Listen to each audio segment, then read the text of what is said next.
প্রিয় নবীজি খাতিমে কাবায় জিবরাইল আমিন নবীজির কালবের ভিতরে এলেম ঢুকালেন। এলেম ঢুকাইয়া আল্লাহ রসুলের জন্য সেলাই করে দেয়া হলো, বোরাক আনা হলো। বোরাকে চড়তে বলা হলো, বোরাকে নবীজি চড়তে যাবে, বোরাক লাফায়। জিবরাইল ধমক দিলেন, এ বোরাক, তুমি জানো না তোমার পিঠে আজকে কে আরোহণ করবে? ওনার মতো দামি মেহমান সৃষ্টিতে আর কখনো ছিল না, কখনো হবে না। উনি সর্বাধিক সম্মানের অধিকারী। বোরাক রে, খোদা ওনাকে দাওয়াত করেছেন, আজকে আমাকে পাঠিয়েছেন নেওয়ার জন্যে। সাবধান, নড়াচড়া করবি না। নবীজি বললেন, বোরাক ভয়ে, তার শরীর থেকে ফুটায় ফুটায় ঘাম আসতেছিল ভয়ে। আল্লাহ নবী বললেন, বোরাকের পিঠে চললাম আমি। বোরাক রওনা, যেতে যেতে বোরাকের দিকে যাচ্ছি, বোরাক নিয়ে যাচ্ছে আমাকে। চোখের পলক যত দূর যায়, চোখের দৃষ্টি যত দূর যায়, বোরাকের প্রত্যেকটা কদমের দূরত্ব ছিল তত বিরাট। আমি বোরাকের পিঠে যাওয়ার সময় দেখি মুসা কালিমুল্লাহ নিজ কবরের ভিতরে মারাতু বিমুসা ওয়া হুয়া ইউসাল্লি ফি কবরিহি। আমি দেখলাম রাওয়াহু মুসলিম, হযরত মুসা কালিমুল্লাহ নিজ কবরের মধ্যে দাঁড়িয়ে দাঁড়িয়ে নামাজ পড়তেছে। একসাথে জবান খুলে বলেন আল্লাহু আকবার। না না হয় না, আরো জোরে বলেন আল্লাহু আকবার। হযরত মুসা নবী 2000 বছর আগে ইন্তেকাল করার পরেও নিজ কবরের ভিতরে নামাজ পড়তেছেন তিনি। আল আনবিয়াউ আহইয়াউন ফি কুবুরিহিম ইউসাল্লুনা। হাযা হাদিসুন সহিহুল ইসনাদ মুসনাদ আবু ইয়ালা আল মুসল্লি। আমার ঘরের মধ্যে হাদিসের কিতাবখানা আছে। হযরত ইমাম এই কিতাবের ভিতরে তিনি হাদিসে কারিমা লিখলেন। আল্লাহর নবী বললেন, প্রত্যেক নবীরা নিজ নিজ রওজা শরীফে তারা জিন্দা এবং তারা নামাজ পড়ে। হযরত মুসা কালিমুল্লাহ নামাজ পড়তেছে। নবী আমার বোরাকের পিঠে চড়ে দেখলেন মুসা রওজা শরীফের ভিতরে নামাজ পড়ে। তার অর্থ কি? মানুষ মরে যাওয়ার পরে তার শেষ না। কি বুঝেন নাই? মানুষ মারা যাওয়ার পরে তার শেষ না। না, মানুষ মরে যাওয়ার পরে তার শেষ না, তার আর একটা জগৎ শুরু। মার রেহেমে ছিলেন, শেষ না, দুনিয়াতে আসছেন, আর এক জগতে আসছেন। এই জগৎ থেকে আল্লাহ আপনাকে মৃত্যু দিয়ে কবরে নিয়ে চলে যাবেন, ওটার নাম আলমে বারজাখ। ওই জিন্দেগি আবার আর একটা জীবন শুরু। একসাথে বলবেন আল্লাহু আকবার। আল্লাহু আকবার। মানুষ মরে যাওয়ার পরে শেষ না, মানুষ মারা যাওয়ার পরে শেষ না, আর একটা জিন্দেগি শুরু। কবরের পাশে যায় দাঁড়ায় কি বলেন? সালাম দেন কিনা? যদি শেষই হয়ে যাবে তো সালামের দরকার কি? তো যে শুনে না তারা কি সালাম দিবেন আপনি? যার শেষ হয়ে গেছে তার সালাম দিয়ে কি করবেন? সালামটা জিয়ারত শব্দের অর্থ সাক্ষাৎ। আপনি কবরের সাক্ষাতে গেছে, আপনি মার কবরের পাশে দাঁড়াবেন। কবর জিয়ারত তো মুসলমান ভুলেই গেছে, ও তো মনেই নেই। কবর জিয়ারত রাসূলের অবিচ্ছেদ্য একটা সুন্নত, নবীজির সুন্নতের একটা পাঠ কবর জিয়ারত করা। একসাথে বলবেন না মারহাবা। মুসলমান কবর জিয়ারত ভুলেই গেছে, কবর কাছে যেতেই চায় না, ভূতে ধরবে। এত ভূত দেশ থেকে আসলো, ভূতেই যদি আপনারা ধরে তা আপনি জীবনে কবে ভূতেরে ধরবেন? ভূতই যদি আপনারা ধরে তা আপনি ভূতেরে কবে ধরবেন? এত ডরায়েন না। ভূতেরে বেশি ডরাইলে ভূতে আপনারা আরো বেশি করে ধরবে। ভূতের এত ডরানোর কিছু নাই। কবর জিয়ারত মুসলমান ভুলে গেছে। প্রিয় নবী বলতেন, নাহাইতুকুম আন জিয়ারাতিল কুবুর, তোমাদেরকে কবর জিয়ারত নিষেধ করতাম। ফাজুআলা ফাজুরুহা, তোমরা কবর জিয়ারত করো। কবর জিয়ারত যদি করেন দুইটা উপকার হবে। 1 নম্বর, সাথে সাথে আখিরাতের কথা মনে হবে। 2 নম্বর, আপনার দিল পাথরের মতো শক্ত হলো মোমের মতো নরম হয়ে যাবে। এই জন্য কবরের পাশে দাঁড়াবেন, মার কবরের পাশে যাবেন, বাবার কবরের পাশে দাঁড়াবেন, বাবা মার কবরের পাশে দাঁড়াবেন, বাবা মার কবরের পাশে দাঁড়াবেন, বাবা মার কবরের পাশে দাঁড়ায় দোয়া করবেন, রব্বির হামহুমা কামা রব্বায়ানি সগীরা। আমার সাথে পড়েন, রব্বির হামহুমা কামা রব্বায়ানি সগীরা।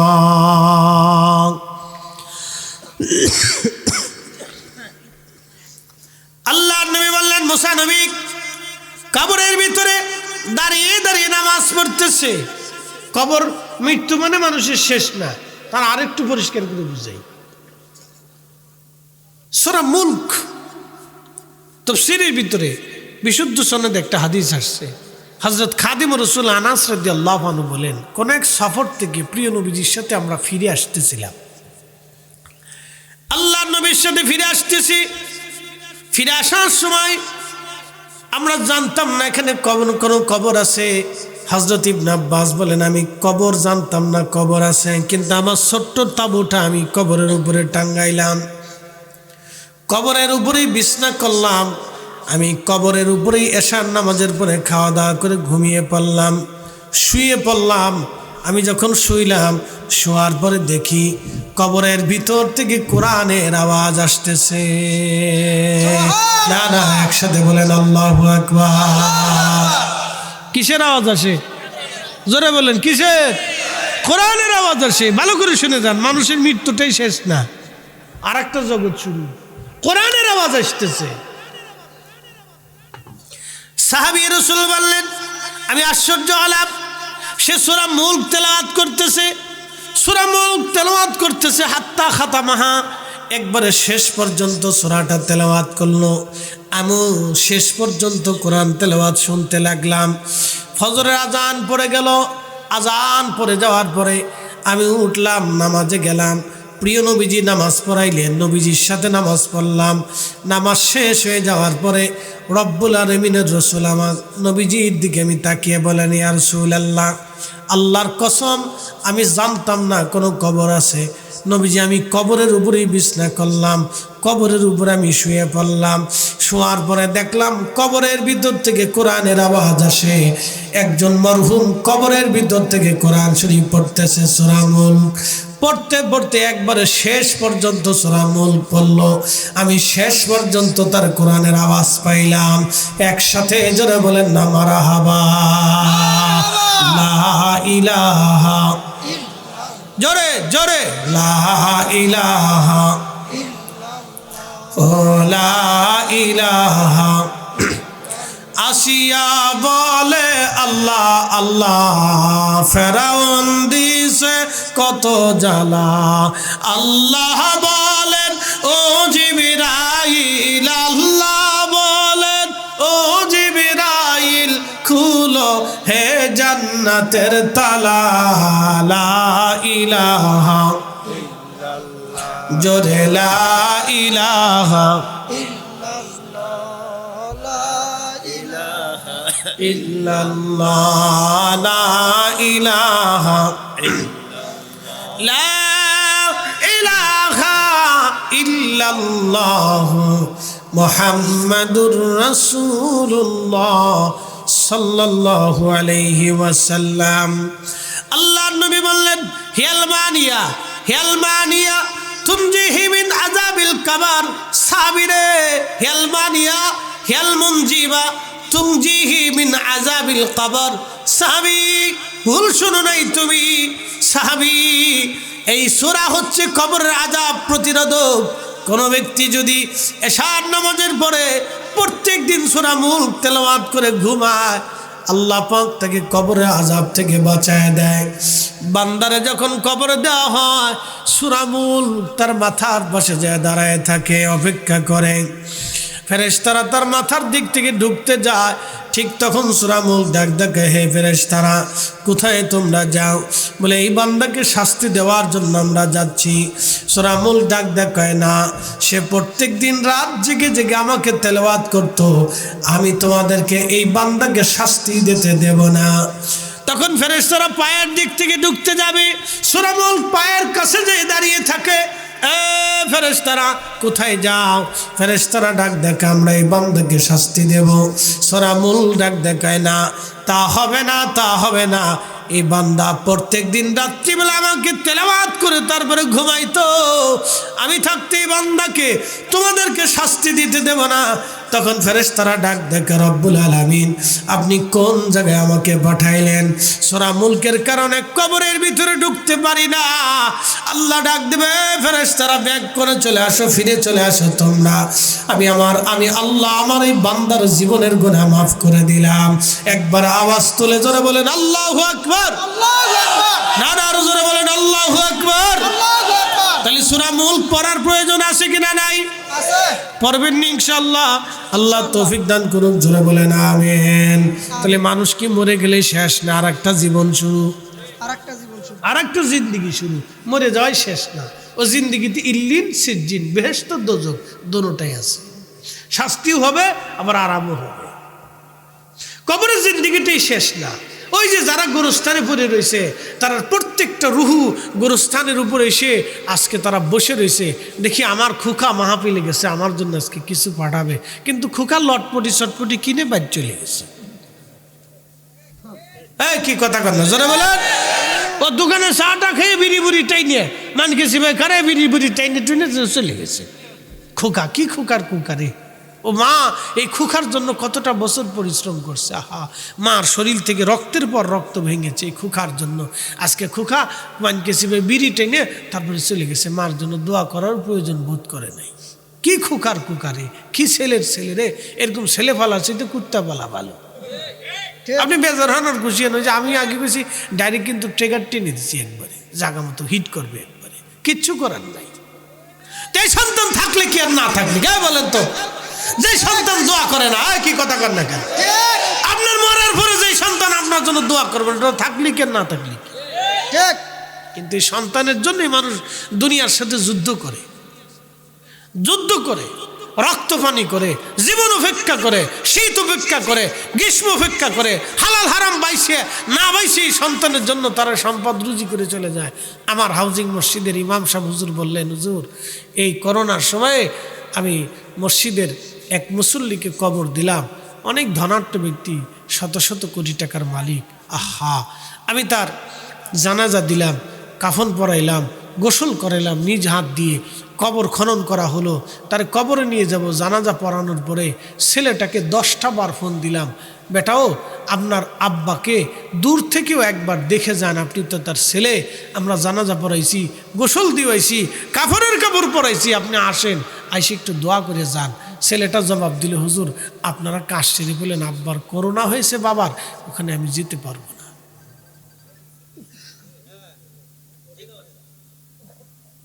কারণ ওই বাপে তো ঠিক মতো টাকা পয়সা কোনটা দেয় নাই, হালালটা দেয় নাই, 2 নম্বরটা দিয়ে গেছে। এই জন্য পোলার হাত কঠিন হয়ে গেছে, পোলা কেন আমি যাইতাম না।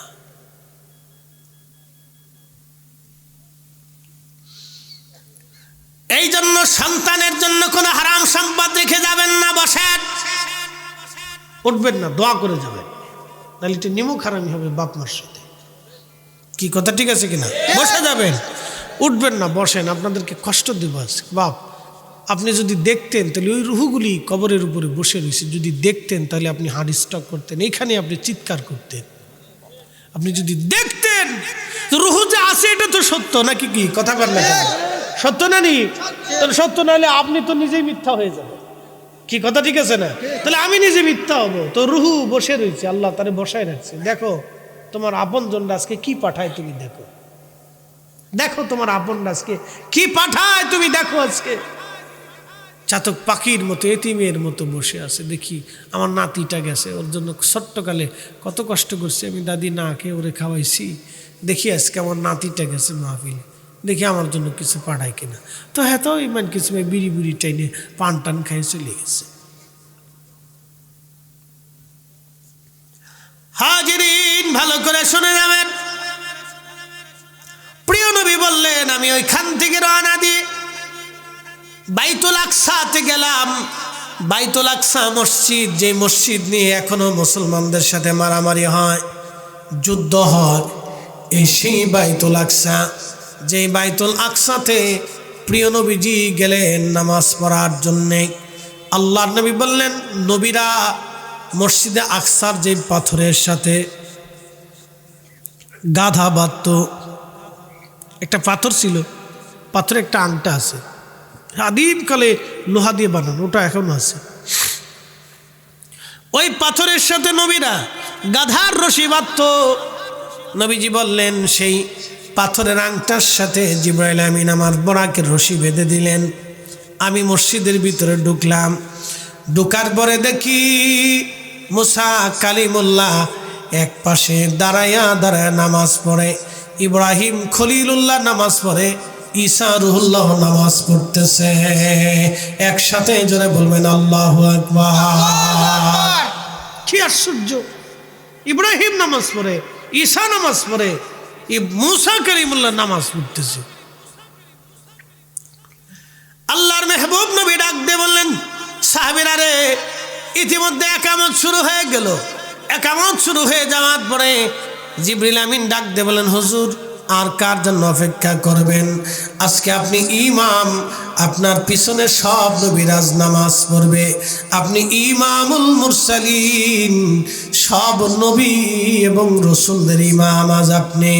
নবীজি বললেন, আমি সব নবী রসুলদের ইমামতিতে 2 রাকাত নামাজ পড়াইলাম। আচ্ছা, আপনাদেরকে প্রশ্ন করি, জবাব দিবেন, ভালো করে বুঝে যাবেন, ভালো করে জেনে যাবেন। আল্লাহর নবী মেরাজ থেকে ফিরার সময় 50 ওয়াক্ত থেকে আল্লাহ কমাইয়া 5 ওয়াক্ত নামাজ দিছে। কি কথা ঠিক আছে না? মেরাজের আগে কি কোনো নামাজ ছিল? মেরাজের আগে আল্লাহ নামাজ দেন নাই, কিন্তু নামাজ দিছেনি আল্লাহ মেরাজ থেকে ফিরার সময়। তো তখন নবী মেরাজে যাওয়ার আগেই 2 রাকাত নামাজ পড়লেন। এর অর্থ হলো নবী আগেই নামাজ সম্পর্কে জ্ঞান ছিল এবং তিনি নামাজ পড়তেন। সুবহানাল্লাহ, যেমনি কইতেছেন মনে হয়। আম্মা জান খাদিজা ছিল ওই নামাজের মুসল্লি। তখন মুসলমান ছিল না, একজন মুসলমান, আমাদের মা জননী আর আমাদের রসুল। তারপরে হযরত আলীর বয়স 10। হযরত আলী বললেন, আপনারা 2জন কি করেন? বলে, আমরা নামাজ পড়ি।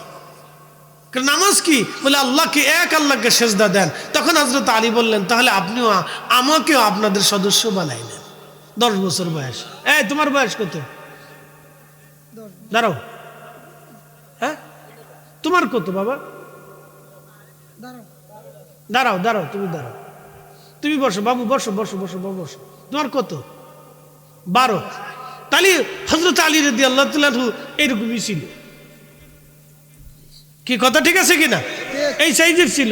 দেখতেছে আল্লাহর নবী এবং আমাদের আম্মা জান খাদিজাতুল কুবরা কাবা শরীফের পাশে দাঁড়ায় দাঁড়ায় নামাজ পড়তেছে।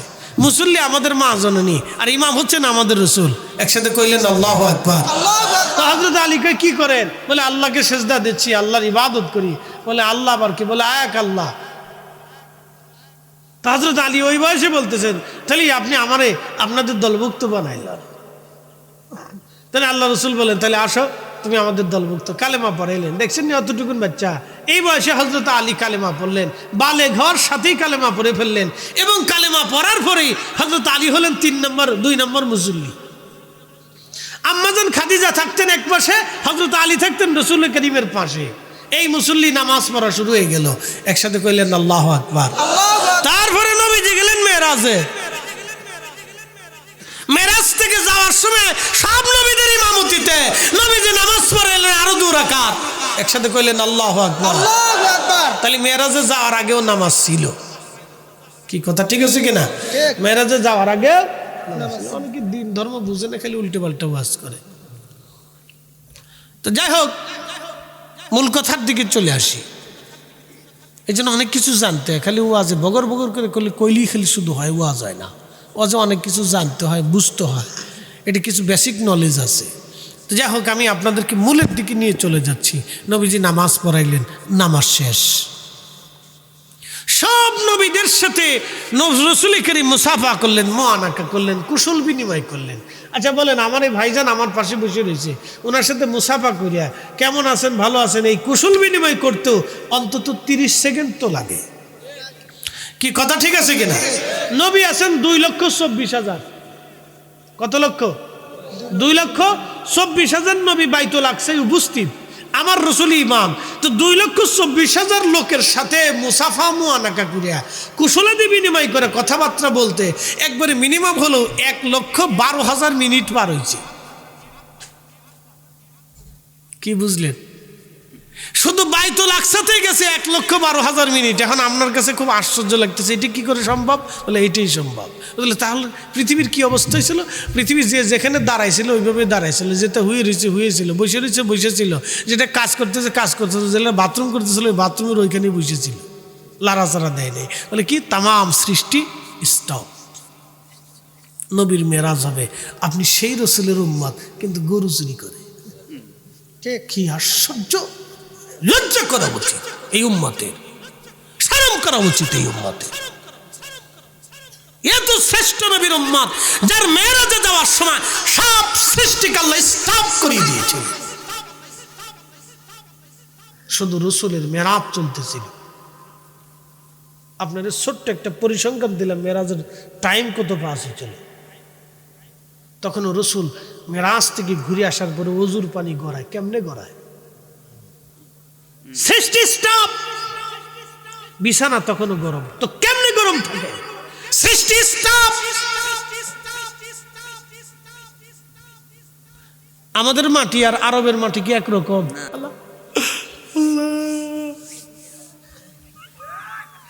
মাফ করে দেন।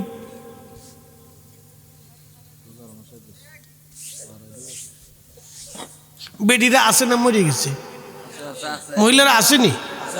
মহিলারাই বেশি, হেরা বইয়ে থাকে চুপচাপ, বেটারা খালি ঘুরে, এটারও আর শুনে না।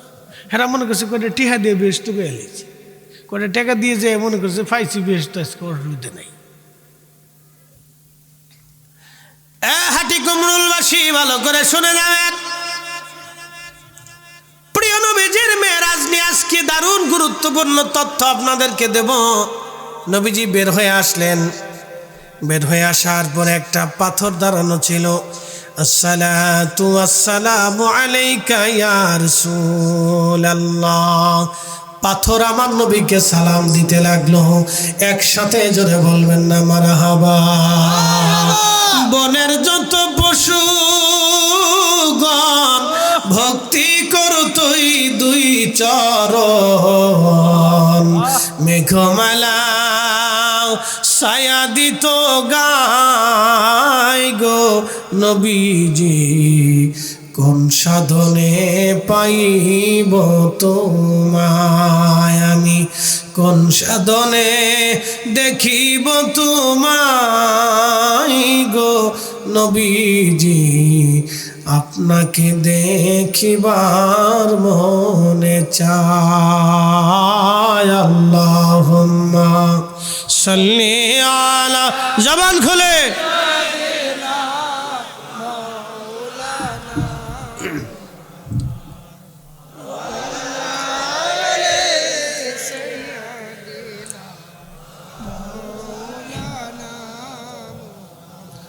একটু হাত উঁচা করেন তো, হাত উঁচা করেন তো সবাই। শীতের ভিতরে আসেননি? জোরে বলেন আসেননি? জোরে হাত উঁচা, জোরে আসেননি বলেন ইনশাআল্লাহ। দোয়ায় আসেননি ইনশাআল্লাহ? আল্লাহ কবুল করুক, জোরে বলেন আমিন। বসেন ইনশাআল্লাহ। আর অল্প একটু টাইম, বেশি লম্বা বাড়াবো না, 1.5 ঘন্টা পেরাই। খুব মনোযোগ দিয়ে কথাগুলি শুনবেন। হাজারাতে প্রিয় নবীজির কাছে পাথর এসে সালাম দিল। নবীজি বললেন, পাথর কি জন্য সালাম দাও? বলি ইয়া রাসূলুল্লাহি, আমি শুনছি আপনি এখানে আসবেন, এখানে এসে সব নবীদের ইমামতিতে আপনি নামাজ পড়াবেন। হুজুর আমি আপনার অপেক্ষায় 1400 বছর ধরে আপনার অপেক্ষায় এখানে দাঁড়ানো আছি। আল্লাহ নবী বলেন, কি চাও তুমি আমার কাছে? বলি ইয়া রাসূলুল্লাহি, শুধু আমি চাই আপনার পবিত্র কদম মোবারক আমার পিঠের উপরে রেখে আপনি বোরাকের পিঠের উপরে সওয়ার হয়ে আপনি যাবেন। হুজুর ধুলিবালির আশায় আমি পাথর আপনার অপেক্ষায় দাঁড়ানো আছি। আল্লাহর নবী ডাক দিলেন, পাথর রে, তোমার আবেদন মঞ্জুর, পাথরের আবেদন আল্লাহর নবী মঞ্জুর করলেন। কদম মোবারক রাখতে যাবেন, এমন সময় পাথরকে আল্লাহ বলেন, পাথর তুমি নরম হয়ে যাও, আমার বন্ধুর যেন কোনো কষ্ট না হয়, কারণ আজকে উনি আমার মেহমান, আমি আমার মেহমানকে দাওয়াত দিয়েছি। আল্লাহর নবী বলতেন, উম্মত তোমরা যদি আখিরাতে বিশ্বাসী হও তাহলে মেহমানকে সম্মান করো। কিন্তু আফসোস হলেও সত্য, আমাদের দেশে বিয়ে বাড়িতে খাবার নিয়ে মারামারি হয়। কি কথা কর না কেন? বিয়ের গেটে ধাক্কা ধাক্কি হয়, মারামারি হয়, ঝগড়া ফাসাদ হয়, গালিগালাজ হয়। এই আজারের সংস্কৃতি বাংলাদেশ থেকে বন্ধ করে দেওয়া উচিত। কি কথা কর না কেন? এই সমস্ত আজারের সংস্কৃতির কারণে বাংলাদেশের বহু বিয়ে ভেঙে গেছে। শেষ পর্যন্ত বরযাত্রী বিয়ের দরজার থেকে ফিরে চলে যায়, কয় না এবারই বিয়ে করব না। হায় হায় হায়, কত ঝগড়া ফাসাদ হয়, মারামারি হয়, কোবাকুবি হয়, পিডি হয়। গত বছরে জামালপুরে বিয়ে বাড়িতে খাবার নিয়ে মারামারি লেগে একজন বৃদ্ধ পর্যন্ত মারা গেছে। এটার নাম মেড ইন বাংলাদেশ। হ্যাঁ, মেড ইন বাংলাদেশ। অর্থাৎ খাবার নিয়ে পিটি করে। কি আশ্চর্য জাতি! এই অনেক মাহফিলে মানুষ তাবারক দেন ডরে, বলে খাবার নিয়ে পিটি করে, ডরে কমিটি খাবার দেন, না আর দরকার নেই, বহুত হয়েছে। শোনা যাবেন ভাই আমার, পাথর নরম হয়ে যাও, সাথে সাথে পাথর নরম হয়ে গেল। প্রিয় নবীজির কদম রাখলেন, পা মোবারকের ছাপ পাথরের মধ্যে বসে গেল। সেই পাথর এখনো বাইতুল আকসায় ফিলিস্তিনে আছে। মারহাবা কইলেন না আপনারা? মারহাবা। কাবা শরীফে হাজী সাহেব মাকাম ইব্রাহিম আসেনি? ইব্রাহিম আলাইহিস সালামের পায়ের দাগ আসেনি এখনো? একসাথে কোন আল্লাহু আকবার। ইব্রাহিম আলাইহিস সালামের পা মোবারকের দাগ, যেই পাথরে দাঁড়াইয়া ইব্রাহিম আলাইহিস সালাম কাবা গেঁথেছিলেন, সেই পাথর অটোমেটিকভাবে উপরে উঠে যাইত। Lift automatic lift. শুনে যান, যদি কোনোদিন কাবাতে যান তো মাকামে ইব্রাহিম, সেই পাথরের দাগ, ইব্রাহিম আলাইহিস সালামের পায়ের দাগ এখনো পাথরের ভিতরে আছে। মনে হবে যে কেউ কাদার ভিতরে পা রাখছে। কাদার ভিতরে পা রাখলে যেরকম পা দেবে যায়, ওরকম সাইয়েদনা ইব্রাহিম আলাইহিস সালামের পা পাথরের ভিতরে দাগ বসে আছে। প্রিয় নবীজির দাগ বাইতুল আকসাতে এখনো বসে আছে। কিন্তু আশ্চর্য হলো, 1450 বছর পরেও সুঘ্রাণ আসে। সুবহানাল্লাহ। যদি আরেকটা সুঘ্রাণ পেতে চান তাহলে উহুদে চলে যাবেন। বাইতুল আকসাতে তো সবার যাওয়ার সুযোগ নেই। মক্কা মদিনাতে যদি কোনোদিন যান তাহলে বলে দিয়ে যাই, এটা আপনারা সবাই পাবেন না। মুআল্লিম আপনারা নিত না, কারণ মুআল্লিমদের এত সময় থাকে না, তারা ব্যস্ত থাকে। তো উহুদে চলে যাবেন, দিনে গেলে পাবেন না, রাত্রিবেলা। তো এখন তো অনেক সময় সৌদি সরকার ঢুকতে দেয় না, তার কাটা বেড়াটারা দিয়ে একবারে ঘিরে রাখে। তা আমি গত বছরে আগের বছরে হজে গেছি, আমার ভাগ্য ভালো, ওই সময় তার কাটা ছিল, কারা যেন কেটে রাখছে। তা আমরা 4-5 জন হাজি, কয়েকজন আলেম, 3-4 জন আলেম ছিলাম একসাথে। রাত্রিবেলা গেছি, যাই ওখানে এশার নামাজ পড়ছি। আল্লাহু আকবার। নবীজি দেখবেন উহুদের পাশে একটা ফাঁকা জায়গা আছে, মনে হবে যে পাথর ফাঁকা করে রাখছে কে যেন উহুদের পাশে। ওইখানে নবীজি উহুদের যুদ্ধে দন্ত মোবারক শহীদ হয়ে যাওয়ার পরে, মাথা মোবারক কেটে যাওয়ার পরে আহত নবীজিকে নিয়ে ওইখানে বিশ্রামে রাখা হয়েছিল। সেখান থেকে এখনো রাত্রিভর আল্লাহর বেহেশতের ঘেরান আসে। সুবহানাল্লাহ। আমি নিজে সাক্ষী, আল্লাহি বিল্লাহি তাল্লাহি, যেই মালিকের হাতে আমার জিন্দিগি এবং জীবন হায়াত, ও মালিকের কসম করতেছি, দীর্ঘ সময় আমরা বসেছিলাম, এসা পড়লাম, দুরুদ পড়লাম, নফল পড়লাম, দোয়া করলাম, কান্নাকাটি করলাম, আল্লাহ মাফ করে দাও। ওখান থেকে মদিনাতুল মুনাওয়ারা সবুজ মিনারা দেখা যায়, মদিনার আজানের আওয়াজের শব্দ ওইখান পর্যন্ত যায়। বুঝতে পারছেন? সেই রকম একটা জায়গা, বাতাস আসতেছে, কি চমৎকার বাতাস আর সুঘ্রাণ আসতেছে। সবাই পায় কিনা আমি জানি না, তা আমরা কয়েকজন পেয়েছিলাম। শুধু সুঘ্রাণ আসতেছে, বাতাসের সাথে কোথা থেকে বেহেশতের ঘ্রাণ আসবে, না আশ্চর্য হয়ে যাবে। 1450 বছর পরেও রাসূল করিমের মুজিজা এখনো জিন্দা। সুবহানাল্লাহ। যদি কোনোদিন মক্কাতে যান তো জমজমের পানি খাবেন। জমজমের পানি আল্লাহর বেহেশত থেকে আসা। মদিনাতে গেলেও আর একটা কুয়ার পানি পাবেন, সেই কুয়াটা আল্লাহর জান্নাত থেকে আসা। বলে হুজুর এই কুয়ার নাম কি? কুয়ার নাম বীরে গাছ। যে কুয়ার পানি নবীজি খাইতেন, পান করতেন, ওযু করতেন এবং গোসল করতেন। ওই কুয়ার পানি প্রিয় নবীর ইন্তেকালের সময় হযরত আলীকে ওসিয়ত করলেন, আলী আমার ইন্তেকালের পরে এই কুয়ার পানি এনে তুমি আমারে গোসল দেওয়াবা, কারণ এই কুয়াটাকে আমি ভালোবাসি।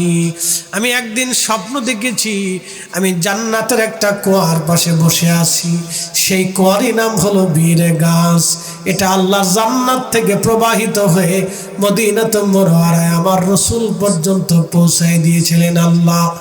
এই কুয়ার পানি ওযু করে নবী ওযু করলেন। ওযু করার পরে নবীজি পানি কুলি মুখে নিলেন। এই কুলির পানি এবং ওযুর পানি আল্লাহর নবী কুয়ার মধ্যে ছেড়ে দিলেন। ওই কুয়াটা বরকতময় হয়ে গেল। হাজিরা যখন যায় ওই কুয়ার পানি পান করে, ওযু করে এবং ওই কুয়ার পানি দিয়ে হাজিরা মুখ ধোয় এবং ওই কুয়ার পানি খাওয়ার জন্য হাজিরা পানি নিয়ে আসে। বীরে গাছ, যদি কোনোদিন মদিনাতে যান তাহলে কুয়ার পানিটা পান করে আসবেন। মালিম যে এরকম আল্লাহ রসুলকে যেই পানি দিয়ে ইন্তেকালের পরে গোসল করেছিল, আমার ওই কুয়ার কাছে নিয়ে যান। এটা বেহেশতের কুয়া। পৃথিবীতে 4টে নদী বেহেশত থেকে আসে। একটা নদীর নাম হচ্ছে ফোরাত, আর একটা নদীর নাম নীল। আল্লাহ জান্নাত থেকে আসে। 2টা কুয়া বেহেশত থেকে আসে, একটা বীরে গাছ আর একটা জমজম। আর একটা নবীর মুজিজার কুয়া আছে, যদি বদরে যান, বদরে যাওয়ার সময় একটা পাবেন বীরে রুহা, এটার নাম বীরে শেফা। 70 জন নবী কুয়ার পানি পান করছে। কুয়াটা শুকিয়ে গেছিল। বদরের প্রান্ত থেকে জিহাদ শেষে নবীজি ফিরে আসতেছে, তো এখানে তাবু গাড়লেন। যেখানে কুয়া আছে তো তাবু গাড়ি। সাহাবীরা এসে বলেন, ইয়া রাসূলুল্লাহ, কুয়া শুকিয়ে গেছে। তো আল্লাহর নবী আসলেন, এসে পবিত্র থুতু নিক্ষেপ করলেন। কুয়ার নিচ থেকে পানি উঠে গেল। 1450 বছরও পানি শেষ হয়নি। সুবহানাল্লাহ। যেমনি কইতেছেন মানে আপনারা থুতু দিলেও কাজ হয়। যে সুবহানাল্লাহ কবেন না, তার ঠার জমানে ঠাড়া পড়ে। একসাথে বলেন সুবহানাল্লাহ। খুশি না বেজার? খুশি নেই? এই 2-3টে কথা বললাম, এগুলো কাজে লাগে। যদি কোনোদিন মদিনাতে যান, এইভাবে আপনারা কেউ খুঁজে খুঁজে কইতো না। আমি জানি, এই জন্য আপনারা বললাম, ওয়াজের ফাঁকি বলে দিলাম। এটা দারুণ জিনিস, বীরে শেফা। রাসূল করিম মুজিজা এখনো জিন্দা। সুবহানাল্লাহ। এত দামি নবীর উম্মত হওয়ার পরও এরপরও আপনার ভালো লাগে না? সিটারি বাটপারি দান্নবী করতে হবে, এগুলো আজকে থেকে কবর দিতে হবে। হালাল খাবারের ভিতরে আসতে হবে, হারামের জিন্দেগিকে একবারে কবর দিয়ে দিতে হবে। কি কথা কন না কেন? শ্রেষ্ঠ নবী দিলাম ওরে তরিয়ে নিতে রোজা হাসরে, পথ না ভুলি তাই তো দিলে পাক কুরআনের বাণী। খুদা তোমার মেহেরবানি। আল্লাহুম্মা সাল্লি আলা, জবান খুলে। আল্লাহ নবীজি পবিত্র মেরাজ, ওইখান থেকে রওনা দিলেন ওরুজ আসমানের দিকে। আসমানের দিকে যাওয়ার পরে নবীজি আসমানে চলে গেলেন। দরওয়াজাতে করাঘাত করলেন জিব্রাইল। বলেন আপনি কে?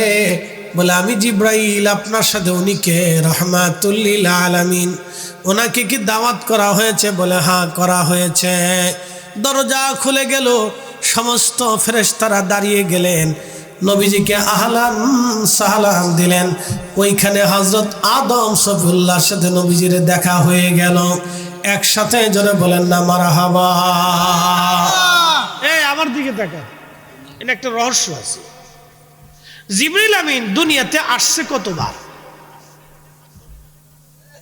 24,000 বার আসছে শুধু আমাদের রাসূলের কাছে। বাকি নবীদের কাছে একবার করেও যদি আসে, তাহলে 2,24,000 বার জিবরাইল আসমান থেকে সিদরাতুল মুনতাহা থেকে ওহী নিয়ে দুনিয়াতে আসছে। তো 24,000 বার, 2,24,000 বার যদি আসে, তাহলে 2,24,000 বার গেছে। আসলো আর গেল, কিন্তু আসমানের ফেরেশতারা জিবরাইলকে চিনে না, যে বলে আপনি কেডা? আশ্চর্য না? হ্যাঁ, মেরাজের ওয়াজ শুনছেন, কিন্তু এইভাবে ভেঙে ভেঙে কেউ শোনাই নাই, আজকে শোনাইলাম আপনারে। তো জিবরাইল আলাইহিস সালামরা চিনে না ফেরেশতারা, এরা আর কোন ফেরেশতা তাহলে? এত লক্ষবার জিবরাইল আসলেন আর গেলেন, অত জিবরাইলকে চিনে না। এর সমাধান ইমাম কাসতালানি আল মাওয়াহিবের ভিতরে দিয়েছেন। শারহে বুখারী, শারিহুল বুখারী ছিলেন তিনি, বিশ্ববিখ্যাত ইমাম।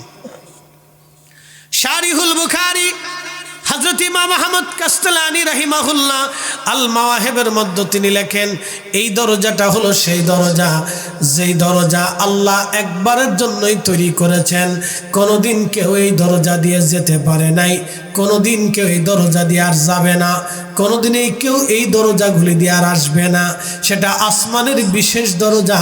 এই দরজাটা শুধু মেরাজ করার জন্যই আল্লাহ তার নবীর জন্য বানিয়েছিলেন। জোরে বলবেন না মারহাবা। শুধু আপনার রাসূলের জন্য দরজা বানানো। দ্বিতীয় দরজায় একই কথা, তৃতীয় দরজায় একই কথা, চতুর্থ, পঞ্চম, ষষ্ঠ, সপ্তম দরওয়াজাতে একই কথা। কে? আমি জিবরাইল। কে? আমি জিবরাইল। আপনার সাথে উনি কে? রাহমাতুল লিল আলামিন। কে? আমি জিবরাইল। আপনার সাথে উনি কে? রাহমাতুল লিল আলামিন। কে? আমি কে? কে? আমি জিবরাইল। আপনার সাথে উনি কে? রাহমাতুল লিল আলামিন। সাতটা দরজায় একই জবাব জিবরাইল দিলেন। এই সাতটা দরজায় হযরত জিবরাইল না, শুধু আমার রাসূলের জন্য আল্লাহ নির্মাণ করেছিলেন। কেউ কোনোদিন যায় নাই, কেউ কোনোদিন আর যেতে পারবে না। আমরা এমন দামি নবীর উম্মত, কিন্তু আমরা নবী চিনতে পারলাম না।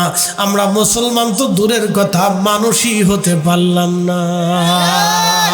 মানুষ হইয়া ভবেতে আসিয়া মানুষের করিলাম কি। হাটি কুমরুলবাসী আল্লাহ নবীজি চলে গেলেন একবারে সপ্তম আসমানে, বাইতুল মামুর। আমাদের কাবা শরীফে হাজী সাহেব গেছেন। কাবা শরীফ বরাবর একবারে সপ্তম আসমানের উপরে আর একটা কাবা আছে।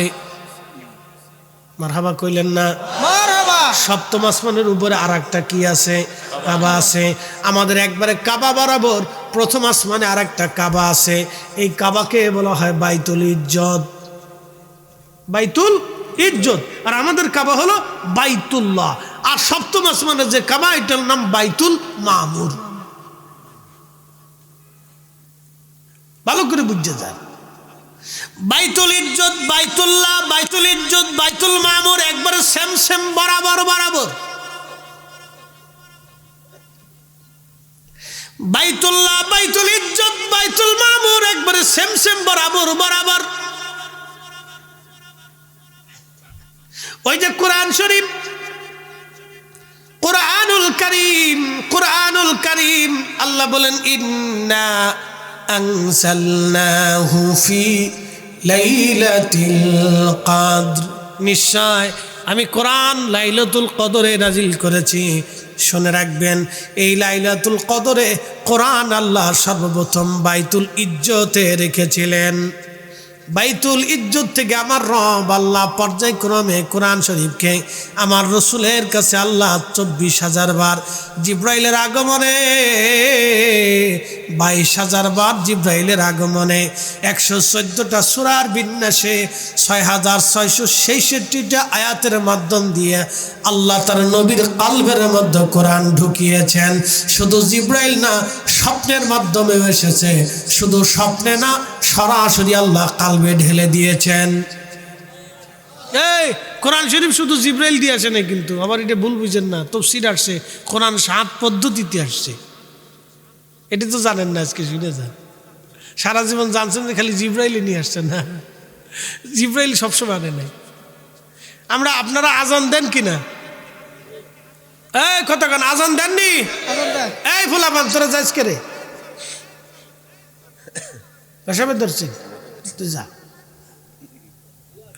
এই সময় পর্যন্ত তো বসে রয়েছে।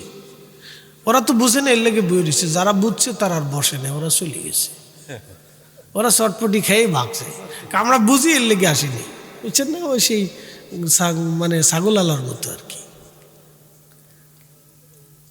তো ওরা বুঝছে, তো বুঝেনের দিকে ঢুকছে। ভালো করে শুনে যান, এগুলো জানার জিনিস। আজকে যা বলতেছি সব বুঝার কথা বলতেছি, পারফেক্ট কথা বলতেছি, ভালো করে শুনে যান। তো জিব্রাইল আলাইহিস সালাতু ওয়াস সালাম 24,000 বার 22,000 বার নবীজির কাছে আসছে, কিন্তু সবসময় ওহী নিয়ে আসেনি। আর সব ওহী জিব্রাইল দিয়ে আল্লাহ পাঠায় নাই। এই যে আপনারা আজান দেন, এই আজান কিন্তু জিব্রাইল আনে নাই, এই আজান আল্লাহ স্বপ্নে পাঠাইছে রসুলের কাছে। সূরা কাউসার পড়েন, এই কাউসার কিন্তু সূরা কাউসার জিব্রাইল আনে নাই, এটা আল্লাহ স্বপ্নে নবীর কাছে পাঠাইছে। সুবহানাল্লাহ বাজ্জা কবেন আপনারা। এই জন্য নবী মানলে আল্লাহ মানা হয়, কারণ কোরআন কিন্তু আল্লাহ সরাসরি আসমান থেকে উহুদ পাহাড়ে নাজিল করে নেয়। কোরআন আল্লাহ তার রসুলের কালবে নাজিল করছে। কালবে যখন আসছে তখন নবীজি বললেন আলিফ লাম মিম, সাহাবীরা বললেন সাদাকতা ইয়া রাসূলুল্লাহ, যালিকাল কিতাবু লা রাইবা ফীহি হুদাল লিল মুত্তাকিন আল্লাযীনা ইউমিনুনা বিল গায়ব ওয়া ইউকিমুনাস সালাতা ওয়া মিম্মা রাযাকনাহুম ইউনফিকুন। সাহাবীরা বলেন সাদাকতা ইয়া রাসূলুল্লাহ, আপনি ঠিক বলছেন, কারণ আপনি জীবনেও মিথ্যা বলেন নাই। আস্তে কইলেন কেন? আল্লাহু আকবার, আরো জোরে। আল্লাহু আকবার। জিবরাইল কোন রাস্তা দিয়ে কোরআন আনছে সাহাবীরা দেখে নাই।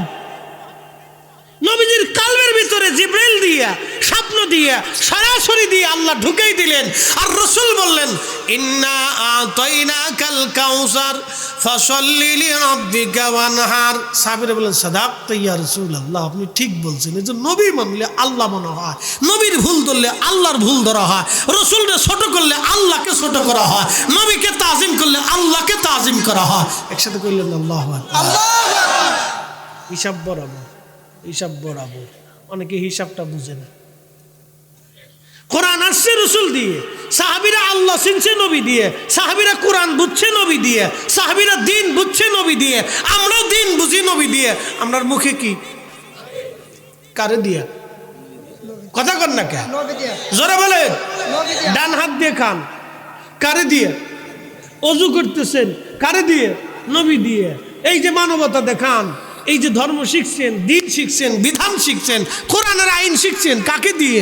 নবী দিয়ে। রসুল স্যার আপনার কোরআন কে বুঝাইতো? কে ছিল? 24 লক্ষ সাহাবী রসুল দিয়ে দিন বুঝছে। এই জন্য নবী মানলে আল্লাহ মানা হয়ে যায়, রসুল বুঝলে আল্লাহকে বোঝা হয়ে যায়। যে রসুলের আদর্শ নেয় তার দিন মানা হয়ে যায়। এই জন্য কোরআন সুন্নাহর আলো ঘরে ঘরে জালো, কোরআন সুন্নাহর আলো সংসদে জালো। একসাথে কোন আল্লাহু আকবার। হ্যাঁ ঠিক আছে, আরো জোরে।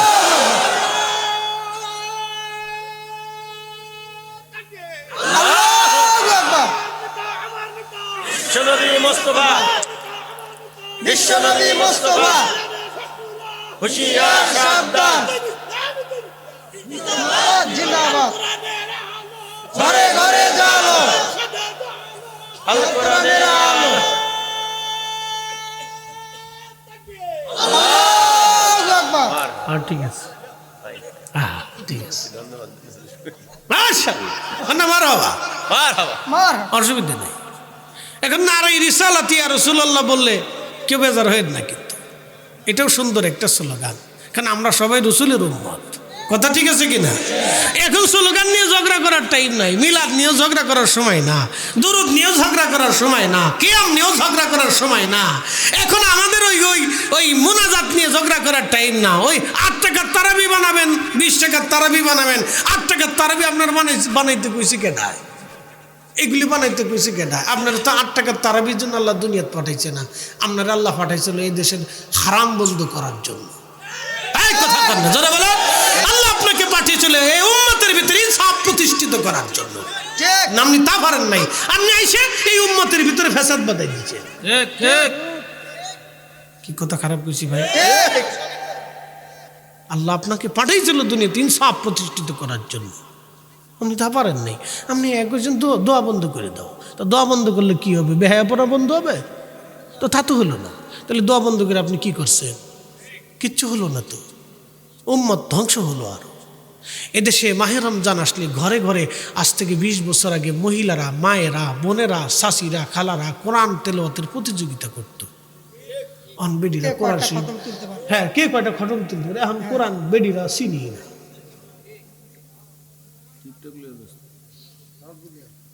সব টিকটক নিয়ে ব্যস্ত কি দুঃখের কথা বলবো বুরকাওয়ালা বেডিও এখনকার টিকটক করেন আমি দেখে কই দুনিয়া থেকে আমি আসি না চলে গেলাম তো বুরকাওয়ালা বেডিরও শয়তানে ধরে ফেলছে তাহলে আর দুনিয়াতে নাই কেউ ও শয়তান তুই বুরকা পরিস কেন বুরকা তো নারীদের জন্য একটা আমানত ইজ্জতের আমানত পর্দার আমানত তার এই সম্মানের আমানত কি কথা বল না কেন বুরকা তো নারীর সম্মানের আমানত ওরে বাপরে বাপ বুরকা বলা কোনো নারী যখন বুরকা দিয়ে রাস্তা দিয়ে হেঁটে যায় তখন আমরাও তাকে সম্মান করি যে পর্দাশীল নারী আসতেছে অন্তত তাকে অন্তত সিট ছেড়ে দিতে হবে জায়গা ছেড়ে দিতে হবে ডাক্তাররা পর্যন্ত সম্মান করে কলেজ ভার্সিটিতে সম্মান করে বহু মানুষ সম্মান করে বাজার ঘাটেও লোকজন সম্মান করে যে পর্দাবলী লোকটা আসতেছে অন্তত রাস্তাটা সরিয়ে দাও সাইড করে দাও কি কথা ঠিক আছে কিনা আর হাতে বুরকা পরে টিকটক করে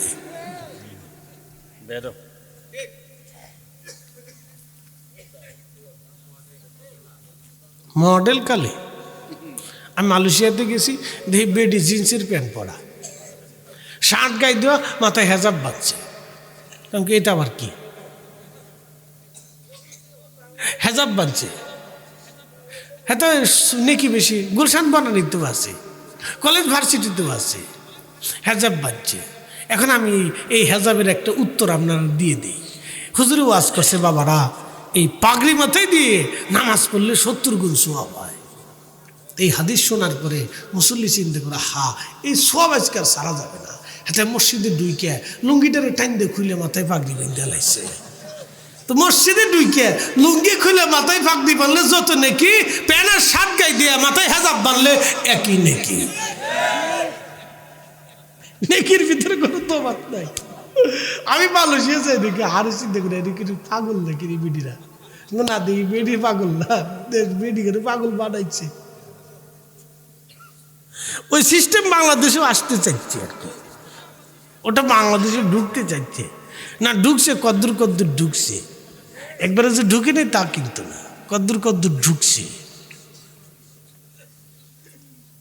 তো প্রিয় ভাই আল্লাহ রসুলের সম্মান আপনারা বুঝাইলাম তো চলে গেলেন আল্লাহ রসুল বাইতুল মামুর ফেরেশতারা যেই কাবাতে তাওয়াফ করে নামাজ পড়ে জীবনে একবার ফেরেশতা একবারই আসে দ্বিতীয়বার আর ওই ফেরেশতা বাইতুল মামুরের দ্বিতীয়বার চান্স পায় না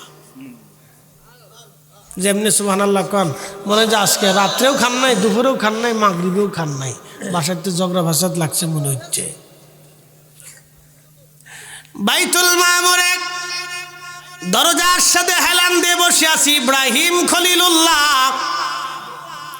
সালাম দিলেন নবীজি সালাম দেওয়ার পরে পরিচিত হলেন ইব্রাহিম খলিলুল্লাহ দোয়া করলেন নবীজির জন্য মুআনাকা হলো মুসাফা হলো কথাবার্তা হলো সাইয়েদনা ইব্রাহিম আলাইহিস সালামের সামনে বিরাট বড় একটা প্রান্তর ছোট ছোট বাচ্চারা বসে আছে ঘুরে ঘুরে বেড়াচ্ছে সাইয়েদনা ইব্রাহিমের সামনে দুজন মহিলা বসে আছেন একজন হজরতে সারা একজন হজরতে হাজের আলাইহাসসালাম দুইজন বসে আছে ওইখানে নবীজি ডাক দিলেন জিব্রাইল রে এরা কারা জিব্রাইল ডাক দিয়ে বলেন তিনি হজরত ইব্রাহিম আর তিনার স্ত্রীগণ এখানে বাচ্চাগুলি কারা জিব্রাইল আমি চিনতে বুঝলাম না বলে হুজুর এই বাচ্চাগুলি হলো তারা যারা ছোট্টকালে মায়ের কোল রেখে খোদার হুকুমে আল্লাহর হুকুমে চলে আসছিল ছোট ছোট বাচ্চাগুলি নাবালেক অবস্থায় আল্লাহর কাছে চলে আসছে খোদা তাদেরকে নিয়ে চলে এসেছেন এই বাচ্চাগুলি হযরত সাইয়েদনা ইব্রাহিম তাদেরকে এখানে কোরআন শিক্ষা দেন তাসবিহ জিকির বাচ্চাদেরকে শিক্ষা দেওয়া হয় আর এই বাচ্চারা যখন বাবার কথা মনে করে সেই বাচ্চাটা দৌড়ায় আসে সাইয়েদনা ইব্রাহিমের চেহারা ওই বাবার চেহারার মতো বানানো হয় ওই বাচ্চাটা এসে দেখে তার বাবা বসে আছে এসে চুমা খায় আদর করে আবার বাচ্চাটা চলে যায় হযরতে ওই বাচ্চা আবার দৌড়ে আসে দেখে তার মার কাছে হযরত হাজেরার কাছে চলে আসে এসে দেখে তার মা বসে আছে আবার ওইভাবে আদর করে চুমা খায় বাচ্চাটা আবার চলে যায় জিব্রাইল বলে হুজুর সাইয়েদনা ইব্রাহিমের দায়িত্বে বাচ্চাদেরকে দেওয়া হয়েছে। হযরত ইব্রাহিম আল্লাহর দেওয়া দায়িত্ব পালন করেন। তার মানে নবীদের ইন্তেকালের পরে বিশেষ বিশেষ দায়িত্ব আল্লাহ নবীদেরকে দিয়েছেন। এই হাদিসগুলির বিভিন্ন বহু অনেক হাদিসের ব্যাখ্যা করে ইমাম জালালউদ্দিন আস-সুয়ুতি রাহিমাহুল্লাহ আল হাবিলিল ফতোয়া আল আযকিয়া বি হায়াতিল আনবিয়া এই চ্যাপ্টারের মধ্যে তিনি লিখতেছেন আমাদের নবীকে আল্লাহ 6টা দায়িত্ব দিয়েছেন। তার একটা দায়িত্ব রওজা শরীফে থেকে উম্মতের গুনাহ মাফের জন্য নবীজি দোয়া করতেছে। আর কখনো কোনো আশিক উম্মত নেককার ইমানদার ওলি যখন ইন্তেকাল করে আল্লাহর নবী রূহ মুবারক ওই মজলিসে উপস্থিত হইয়া জানাজার মধ্যে থাকিয়া ওই জানাজাকে নবীজি কবুল করাইয়া ওই উম্মতকে নবীজি কবরে রিসিভ করে। একবার আওয়াজ তুলে বলা যাবে কি আল্লাহু আকবার। একদিন মাটির ভিতরে হবে ঘরে মন আমার কেন বান্ধ দালান ঘর, মন আমার কেন বান্ধ দালান ঘর।